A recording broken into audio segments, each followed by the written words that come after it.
নাকি? তুই আমার বিটে ঢিল ছড়ে মারলি কেন?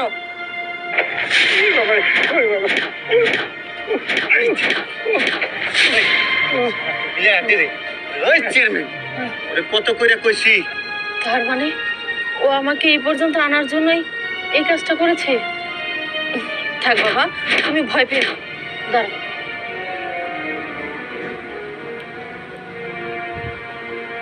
Hello, police station. হ্যাঁ শুনুন,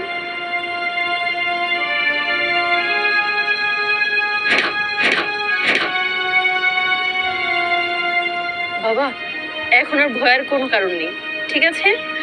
এখানে ঠিক সময় মতো পুলিশ চলে আসবে। আমি যাই, আমার স্কুলে ক্লাস শুরু হয়ে যাবে। কেমন? চেয়ারম্যান, তোরে কত কইরা কইছি তুই আমার দলে চলে আয়, তোর পার্সেন্টেজ লাভ দিব। তুই আমার দলে আইলি না, এখন কি করবি? এখন কি করবি? যা এনুতে যা চেয়ারম্যানগিরি কর, কারণ তোর মতো সৎ চেয়ারম্যান আমার এই এলাকার বাইসা থাকার কোনো অধিকার তোর নাই। তোরা তোরা আমার মাইরা ভালা কাইটা ভালা যা খুশি তাই কর। আমি যতদিন এই এলাকায় চেয়ারম্যান আছি, তবে এই মাদক দ্রব্য, কোনো নেশা জাতীয় জিনিস, কোনো 2 নম্বরই জিনিস আমার এলাকায় চলবো না। আমার এলাকায় আমি তোকে করবার দিব না। আমি যে নিয়ে করবি আমরা এ নিয়ে বাঁচা দেবো। আরে তুই বাইসা থাকলে তো আমার ব্যবসা বন্ধ।